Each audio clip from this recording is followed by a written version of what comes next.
잘 울지 않는 아이. 그렇습니다.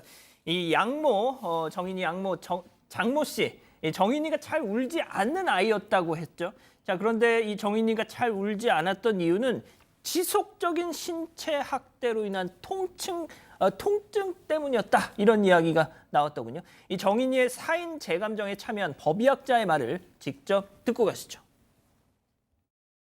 늑골골절이 7군데가 있습니다. 예. 그런데 이거를 나눠놓고 보면은 아주 치유된 것 있고 어떤 거는 치유 중에 있는 것 있고 어떤 거는 최근에 발생한 게 있습니다. 야! 이렇게 큰 소리도 못 쳐요. 하면 아파요. 예. 가래도 못 뱉어요. 웃지도 못해요. 울지도 못해요. 그럴 때마다 아파요.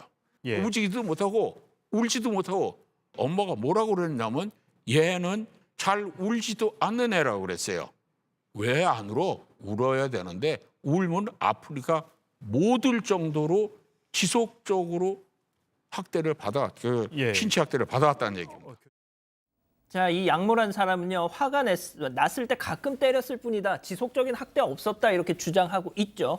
자, 그런데 들으신 것처럼 제 감정 결과 보면 최소 사망 5개월 전부터 지속적인 학대가 있었다, 추정된다라고 하는 건데 변호사님 좀 어떻게 보십니까? 저 어제 저 방송 인터뷰를 보는 것 자체가 고통스럽더라고요. 다들 그러시더라고요. 그러니까 최소한 5개월이라는 얘기가 무슨 얘기냐면 이 늑골이 골절된 부분이 났는데 5개월이 걸린다는 겁니다. 그런데 이미 나온 골절이 있었다라는 거예요. 그러면 입양된 직후부터 계속해서 폭행이 있었다는 거고요. 그 짧은 그 16개월 중에 7개월을 사실 지옥 속에 살다가 세상을 떠난 겁니다. 뭐라고 얘기하기가 어려울 정도로 죄송하고 미안할 따름입니다. 그러니까 말이죠.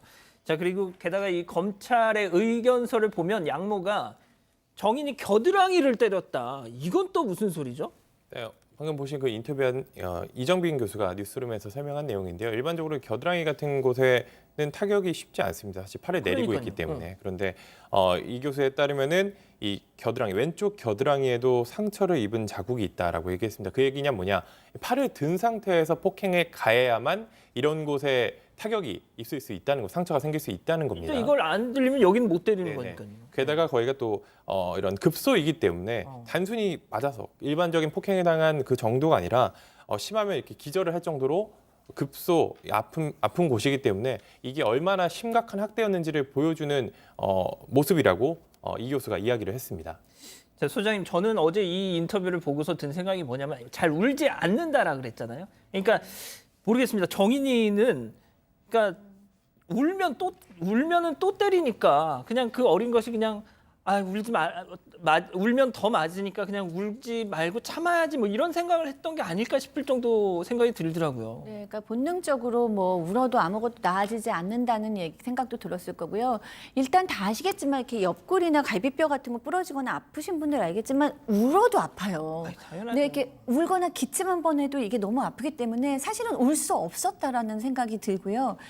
2살짜리 아이의 발달 단계는요, 신체 활동이 굉장히 왕성해진다는 거거든요. 그리고 신체 운동 기술을 굉장히 많이 학습한다는 거예요. 또 자기 주장도 강해지는 나이입니다. 그러면서도 아직 너무 어리니까 부모님한테 의존하고 싶어해요.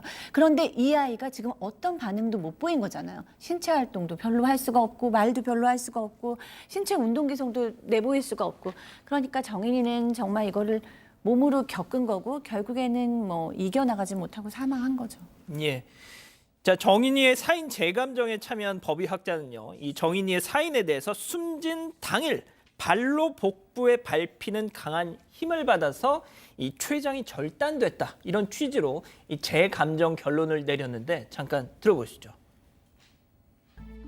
지금 살인죄의 결정적인 근거가 되는 게 장관막 파열인데요. 예. 뭐 아이 엄마는 아이를 떨어뜨려서 그렇게 된 일이라고 하고 예. 검찰은 배를 발로 밟았다는 입장인데요. 장기가 파열될 정도면 굉장히 큰 힘을 받아야 돼요.